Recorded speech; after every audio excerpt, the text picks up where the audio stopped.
Paris au début des années 1960. Sous les projecteurs, une voix familière s'élève, reconnaissable dès les premières notes.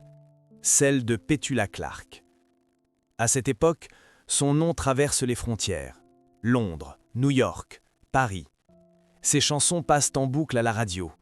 Elle incarne la modernité, l'optimisme, une réussite féminine rare dans une industrie dominée par les hommes. Mais derrière les rideaux de velours, loin des applaudissements, une autre histoire se construit, plus discrète, plus fragile. Celle de 3 enfants qui grandissent dans l'ombre d'une célébrité mondiale. Une famille partagée entre plusieurs pays, un mariage soumis à la pression des tournées, des absences répétées, des retours trop courts, et une enfance rythmée par les départs. La gloire d'une mère est-elle une chance pour ses enfants, ou devient-elle, avec le temps, un poids silencieux, un héritage impossible à porter? Nés à des moments très différents de la carrière de leur mère, ces 3 enfants n'ont pas connu la même maison, ni le même climat, ni la même Petula Clark. L'une a choisi l'effacement, le second s'est tenu derrière les caméras, loin de la lumière. Le plus jeune a grandi lorsque la célébrité n'était plus une promesse, mais un souvenir complexe. Pourquoi ces trajectoires si opposées? Qu'ont-ils vu? Qu'ont-ils vécu? Que n'ont-ils jamais dit? Pour comprendre ce qui est arrivé aux 3 enfants de Petula Clark, il faut revenir au sommet, à l'époque où tout semblait parfait. Au début des années 1960, Petula Clark atteint un sommet que peu d'artistes européens ont connu avant elle. Elle n'est plus seulement une chanteuse populaire, elle devient un symbole, une voix capable de franchir les frontières linguistiques, culturelles et politiques. En France, en Grande-Bretagne, aux États-Unis, son nom est synonyme d'élégance, de modernité et de réussite internationale. Chaque nouvelle chanson est attendue, chaque apparition télévisée est un événement. Sur scène, tout semble parfaitement maîtrisé. Les sourires sont précis, les gestes mesurés. Les interviews racontent une histoire rassurante, celle d'une femme accomplie, respectée, mariée à un intellectuel français, mère de famille, capable de concilier carrière et vie privée. Dans les magazines, les photos montrent des moments choisis, un intérieur lumineux, des enfants bien habillés, une mère attentive entre 2 répétitions. À cette époque, l'image est essentielle. Et Petula Clark comprend très tôt que la célébrité ne tolère ni fissures ni doutes publics. Elle avance, portée par une industrie qui exige toujours plus. Plus de disques, plus de concerts, plus de voyages. Les tournées s'enchaînent, les continents défilent. L'avion devient une seconde maison, la scène un refuge. Dans les années les plus intenses, elle peut enregistrer à Londres, répéter à Paris et se produire à Las Vegas en l'espace de quelques semaines. Cette vie accélérée nourrit la légende, mais elle impose aussi un rythme qui laisse peu de place à la stabilité familiale. Les enfants grandissent dans un univers mouvant, des appartements temporaires, des langues différentes, des visages qui changent. Le couple qu'elle forme avec Claude Wolff fascine autant qu'il intrigue. Lui, journaliste et homme de médias, ancré dans la vie intellectuelle française, elle, star internationale, souvent absente physiquement, mais omniprésente dans les journaux. Leur union semble incarner un équilibre rare entre art et raison. Pourtant, derrière cette façade, la pression s'accumule. La société de l'époque est peu indulgente envers les femmes célèbres qui sont aussi mères. On attend d'elles qu'elles réussissent sans jamais faillir, qu'elles soient disponibles sans être absentes, aimantes sans être fatiguées. Petula Clark porte ce paradoxe chaque jour. Elle continue d'enregistrer tout en essayant de préserver un cadre rassurant pour ses enfants. Dans les souvenirs qu'elle évoquera plus tard, cette période apparaît souvent comme un tourbillon. Un temps où les décisions se prennent vite, où l'on promet de rentrer plus tôt, où l'on pense que l'essentiel viendra plus tard. Les enfants, eux, vivent ces années différemment. Pour eux, la normalité n'existe pas vraiment. Leur mère est à la fois proche et lointaine, présente dans les voix qui sortent de la radio, absente à certaines heures clés. La maison familiale n'est jamais un lieu figé, elle se déplace au gré des contrats. Ce mode de vie forge une forme d'adaptation précoce. Les enfants apprennent à observer, à écouter, à attendre. Ils comprennent très tôt que le temps de leur mère ne lui appartient pas entièrement, qu'il est partagé avec un public invisible mais omniprésent. À l'extérieur, pourtant, rien ne laisse deviner cette tension. Les années 1964 à 1969 sont parmi les plus fastes de la carrière de Petula Clark. Les récompenses s'accumulent, les ventes explosent. Elle devient l'une des rares artistes féminines européennes à s'imposer durablement sur le marché américain. Sa voix accompagne toute une génération. Dans ce contexte, la famille devient un pilier symbolique, un repère rassurant pour le public.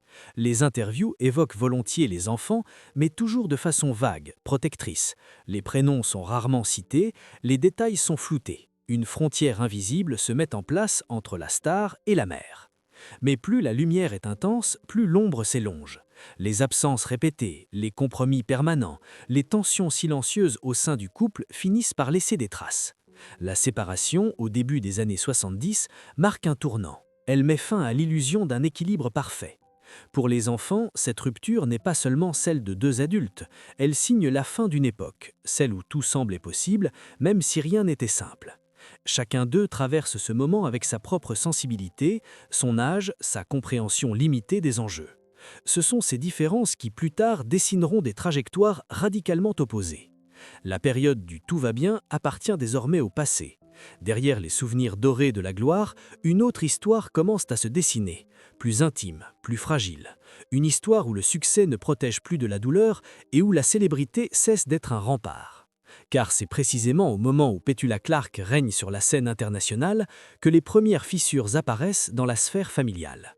Et ces fissures, longtemps invisibles, vont bientôt transformer le destin de ses trois enfants. Le début des années 1970 marque un tournant décisif.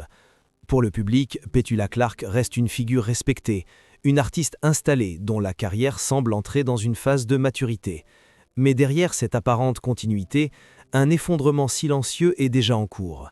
La séparation avec Claude Wolff ne survient pas comme un choc soudain. Elle est le résultat d'années de tensions accumulées, de compromis devenus impossibles et d'un rythme de vie que plus personne ne parvient à soutenir. Le divorce officialisé en 1971 agit comme une ligne de fracture nette. Avant, la famille tentait de maintenir une forme d'unité, malgré les absences et les déplacements constants. Après, chaque membre se retrouve face à une réalité nouvelle, plus instable encore. Pour Petula Clark, il s'agit de continuer à travailler, car la scène reste à la fois une nécessité financière et un refuge émotionnel. Pour les enfants, c'est la fin d'un cadre, même imparfait, mais reconnaissable. La séparation redéfinit les rôles. La mère devient le pilier principal, parfois unique. Le père s'éloigne progressivement du quotidien. Cette distance n'est pas seulement géographique, elle est aussi émotionnelle. Les enfants comprennent que certaines présences ne sont plus acquises, que les adultes, eux aussi, peuvent partir. Cette prise de conscience marque profondément leur construction intérieure. À ce moment précis, chacun des trois enfants traverse une étape différente de son développement. L'aînée est assez grande pour percevoir les tensions, pour se souvenir des disputes, des silences lourds, des décisions prises à voix basse. Elle ressent la séparation comme une perte claire, presque irréversible. Le deuxième, plus observateur, tente de donner un sens à ce qui se passe, sans toujours y parvenir. Le plus jeune, né après la rupture du couple, grandit dans un monde où l'absence du père n'est pas une rupture, mais un état initial. Les déménagements se multiplient. La stabilité géographique devient encore plus fragile qu'auparavant. Les enfants changent d'environnement, parfois d'école, parfois de langue. Chaque transition est présentée comme une nouvelle opportunité, mais elle est vécue comme une épreuve. Il faut se refaire des repères, reconstruire des liens, apprendre à ne pas trop s'attacher. Petula Clark, consciente de l'impact de cette instabilité, redouble d'efforts pour protéger ses enfants de la pression médiatique. Elle impose une discrétion presque absolue. Aucun détail intime ne filtre dans la presse. Cette protection est sincère, mais elle a aussi un revers. En restant invisibles, les enfants voient leur vécu relégué au silence. Leurs émotions ne trouvent que rarement un espace pour s'exprimer. La carrière de leur mère, elle, continue, mais elle change de tonalité. Les années de triomphe absolu laissent place à une reconnaissance plus mesurée. Les tournées sont moins frénétiques, mais toujours exigeantes. Petula Clark reste sollicitée, invitée, célébrée. Elle demeure absente par moments clés, malgré sa volonté d'être plus présente. Le dilemme est constant, être mère ou être artiste. Les deux à la fois, mais jamais pleinement. Pour les enfants, cette période est celle des premières fractures intérieures. L'aînée commence à se retirer. Elle développe une méfiance instinctive envers le monde extérieur. Elle comprend très tôt que la visibilité a un prix, et elle choisit de s'en éloigner. Ce retrait n'est pas un rejet de sa mère, mais une stratégie de survie. Se faire discrète pour exister autrement. Le deuxième enfant, quant à lui, observe et analyse. Il grandit au contact du milieu artistique, mais sans jamais vouloir y occuper le devant de la scène. Il perçoit les coulisses, les contraintes, les compromis. Cette proximité avec l'univers professionnel de sa mère ne suscite pas une vocation, mais une prudence. Il apprend que la lumière peut aveugler autant qu'elle éclaire. Le plus jeune, lui, porte une charge différente. Né dans un monde déjà fracturé, il ne connaît pas la version idéalisée de la famille. Pour lui, l'absence du père est une donnée de départ. Il se construit avec une mère forte, mais souvent accaparée. Cette configuration forge une relation particulière, faite à la fois de proximité et de distance. Il est celui qui grandit dans l'après, dans les débris d'un équilibre déjà rompu. À l'extérieur, rien ne semble dramatique. Les années passent sans scandale. Pas de titre à sensation, pas de conflit exposé publiquement. C'est précisément cette absence de bruit qui rend la situation plus difficile à cerner. La douleur n'est pas spectaculaire, elle est diffuse, silencieuse, étalée sur le temps. Elle s'insinue dans les choix, dans les attitudes, dans les silences prolongés. La question se pose alors, presque inévitablement. Le succès de leur mère les a-t-il protégés ou fragilisés ? La célébrité a-t-elle offert des ressources ou a-t-elle creusé une distance irréparable ? Chaque enfant répond à sa manière, sans jamais formuler explicitement la question. Leurs trajectoires commencent à diverger, lentement, mais sûrement. Petula Clark, de son côté, porte une forme de culpabilité discrète. Dans certaines interviews ultérieures, elle évoquera cette période avec une retenue marquée. Elle parlera de fatigue, de choix difficiles, de regrets parfois. Jamais d'accusation directe, jamais de justification excessive, seulement le constat qu'il n'existe pas de solution parfaite lorsque la vie personnelle et la vie publique entrent en collision. La fracture familiale ne se manifeste pas par un événement unique, mais par une accumulation de micro-ruptures. Un anniversaire manqué, une rentrée scolaire sans parents présents, un départ précipité pour honorer un contrat. Ces moments pris isolément semblent anodins, mais ensemble, ils dessinent un paysage émotionnel instable. Avec le temps, les enfants cessent d'attendre une retour à la normale. Ils comprennent que cette normalité n'existera pas. Chacun élabore sa propre réponse. Se retirer, observer, accepter. Ces choix, faits parfois inconsciemment, deviendront structurants. Ils détermineront leur rapport au monde, à la visibilité, à l'héritage de leur nom. Le moment de la rupture n'est donc pas un instant précis, mais une période étendue. Une décennie où la lumière faiblit doucement, laissant apparaître les fissures longtemps dissimulées. Et c'est dans cet espace, entre la fin de la gloire absolue et le début d'une vie plus discrète, que se joue l'essentiel. Car une fois la famille éclatée, une autre question surgit. Que reste-t-il lorsque le nom est célèbre, mais que le foyer ne l'est plus ? Comment grandit-on lorsque l'on porte l'héritage d'une icône sans avoir choisi de l'être ? C'est en cherchant la réponse à cette question que l'on commence à comprendre la suite de l'histoire. Celle où chacun des trois enfants devra affronter, à sa manière, la vérité de son origine et le poids de cette filiation. La vérité n'apparaît jamais d'un seul bloc. Elle se dévoile par couches successives, à mesure que le temps passe et que les blessures cessent de saigner à vif. Pour les trois enfants de Petula Clark, la compréhension de leur histoire ne vient ni pendant l'enfance, ni au moment de la rupture familiale. Elle arrive plus tard, lorsque chacun dispose enfin du recul nécessaire pour relire son propre parcours. La première réalité à s'imposer est celle de la pression invisible. Grandir avec un nom connu, sans être soi-même une figure publique, crée une tension permanente. À l'extérieur, ce nom ouvre des portes. Il suscite la curiosité, parfois l'admiration. À l'intérieur, il agit comme une étiquette dont il est difficile de se détacher. Les enfants comprennent très tôt qu'ils sont observés, même lorsqu'ils restent silencieux. Cette conscience modifie leur rapport au monde. Pour l'aîné, la vérité prend la forme d'un choix radical. Elle réalise que toute tentative de s'inscrire dans l'espace public la ramènerait inévitablement à l'image de sa mère. Elle refuse cette comparaison permanente. Elle choisit l'effacement comme une manière de reprendre le contrôle. Ce retrait n'est pas un renoncement, mais une affirmation. Exister sans être défini par la célébrité. Construire une identité protégée, loin des attentes et des projections. Le second enfant emprunte une voie différente. En restant proche du milieu artistique, mais en se tenant hors du champ de la reconnaissance publique, il trouve un compromis. Il accepte l'héritage sans en porter le poids frontal.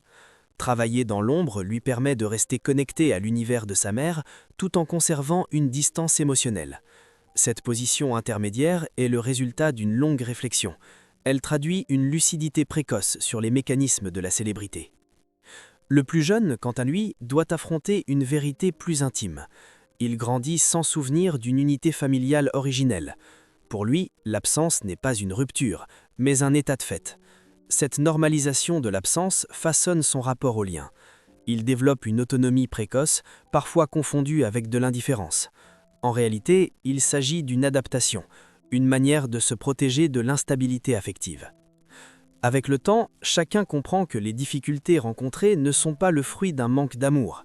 Petula Clark n'a jamais cessé d'être une mère attentive, dans les limites imposées par sa vie professionnelle. La vérité est plus complexe. Elle réside dans le conflit structurel entre une carrière internationale et les besoins fondamentaux d'un foyer stable. Aucun des deux pôles ne peut être pleinement sacrifié sans conséquence.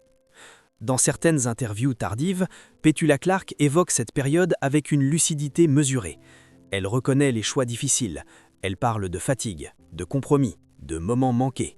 Elle ne dramatise pas, elle ne se justifie pas non plus. Cette retenue est révélatrice. Elle témoigne d'une conscience aiguë du prix payé, sans chercher à le minimiser ni à l'exagérer. La vérité concerne aussi le silence, un silence volontaire, entretenu pendant des décennies. En protégeant ses enfants de l'exposition médiatique, Petula Clark leur a offert une forme de sécurité. Mais ce silence a également empêché toute reconnaissance publique de leurs difficultés. Il n'y a eu aucun récit partagé, pas de catharsis collective. Les émotions ont été gérées en privé, sans validation extérieure.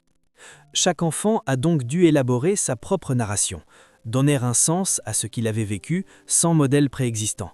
Ce travail intérieur est long. Il implique de dissocier la mère de l'icône, l'enfance réelle de l'image projetée. Cette séparation symbolique est essentielle pour se construire sans ressentiment. Avec les années, les relations familiales se réorganisent. Elles deviennent plus apaisées, moins chargées d'attentes irréalistes. Les enfants ne cherchent plus à comprendre ce qui aurait pu être. Ils s'attachent à ce qui est. Cette acceptation marque un tournant. Elle permet de transformer un héritage lourd en une histoire assumée. La vérité, finalement, n'est ni scandaleuse ni tragique au sens spectaculaire. Elle est humaine. Elle parle de limites, de choix imparfaits, de conséquences différées. Elle montre que la célébrité n'est ni un mal absolu, ni une protection suffisante. Elle amplifie simplement les tensions déjà présentes. Pour les 3 enfants de Petula Clark, cette prise de conscience ouvre la voie à des trajectoires apaisées, bien que différentes. Aucun ne cherche à corriger le passé. Chacun tente plutôt de vivre avec ce qu'il a reçu. Un nom célèbre, une enfance atypique et une mère dont l'amour s'est exprimé dans un contexte exceptionnel. Cette vérité intérieure, longtemps tue, permet de comprendre pourquoi leurs chemins se sont éloignés de la lumière, non par rejet, mais par nécessité. Car parfois, pour préserver l'essentiel, il faut accepter de rester dans l'ombre. Et c'est précisément cette décision, discrète mais déterminante, qui donne tout le sens à la dernière partie de leur histoire, celle où le regard se tourne vers l'avenir et où la question initiale trouve enfin une forme de réponse. Au terme de ce parcours, une évidence s'impose avec une sobriété presque dérangeante. Il n'y a pas eu de scandale retentissant, pas de chute spectaculaire, pas de drame public pour expliquer les trajectoires des 3 enfants de Petula Clark. Et pourtant leur histoire laisse une empreinte durable, précisément parce qu'elle échappe aux codes habituels du sensationnel. Grandir dans l'orbite d'une légende n'est pas une aventure extraordinaire au sens romantique du terme. C'est une expérience faite de décalage constant, entre ce que le monde perçoit et ce que l'on vit réellement, entre l'image rassurante projetée vers l'extérieur et les silences qui structurent l'intimité. Pour ces 3 enfants, le nom de leur mère a été à la fois une protection et une frontière. Avec le temps, chacun a compris que la célébrité ne se transmet pas comme un héritage ordinaire. Elle n'offre ni mode d'emploi ni promesse de stabilité. Elle impose au contraire une question permanente. Comment exister sans être réduit à une filiation? Comment aimer sans se sentir en concurrence avec une icône? Comment se construire lorsque l'histoire familiale appartient déjà, en partie, au domaine public? L'aînée a répondu par le retrait. En refusant toute visibilité, elle a affirmé une forme de liberté, Elle a choisi de ne pas être racontée, de ne pas être interprétée. Dans un monde obsédé par l'exposition, cette décision est un acte fort. Elle rappelle que le silence peut être une conquête et non une fuite. Le second a opté pour une présence discrète, ni effacée ni exposée. Il a accepté l'héritage culturel sans se soumettre à ses exigences les plus visibles. En restant derrière les coulisses, il a trouvé une place qui lui permet de rester fidèle à lui-même. Cette position intermédiaire illustre une vérité rarement dite. On peut appartenir à un univers sans en adopter les codes les plus bruyants. Le plus jeune, enfin, incarne une autre forme de résolution.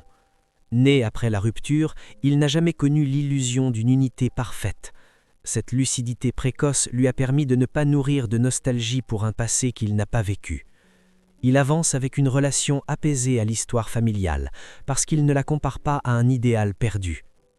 Petula Clark, de son côté, apparaît à travers ce récit comme une figure complexe, loin des caricatures. Ni héroïne sacrificielle, ni mère absente au sens simpliste du terme. Elle est le produit d'une époque, d'une industrie, d'un système qui laissait peu de place à l'équilibre. Elle a aimé ses enfants tout en étant emportée par une trajectoire qui la dépassait parfois. La question posée au début de cette histoire revient alors transformée. Qu'est-il arrivé aux 3 enfants de Petula Clark?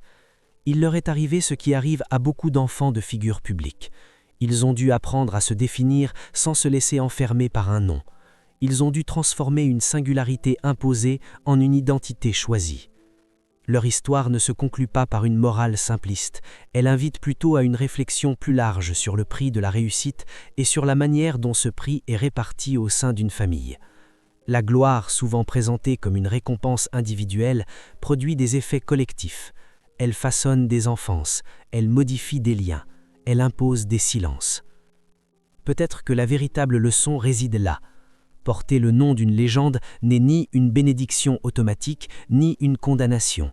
C'est une responsabilité invisible, dont chacun hérite sans l'avoir demandé. Certains la rejettent, d'autres l'apprivoisent, d'autres encore la transforment en force intérieure. Aujourd'hui, les 3 enfants de Petula Clark vivent loin des projecteurs. Leur discrétion n'est pas un échec, elle est le signe d'un choix assumé, celui de privilégier l'essentiel, une vie qui n'a pas besoin d'être applaudie pour exister pleinement.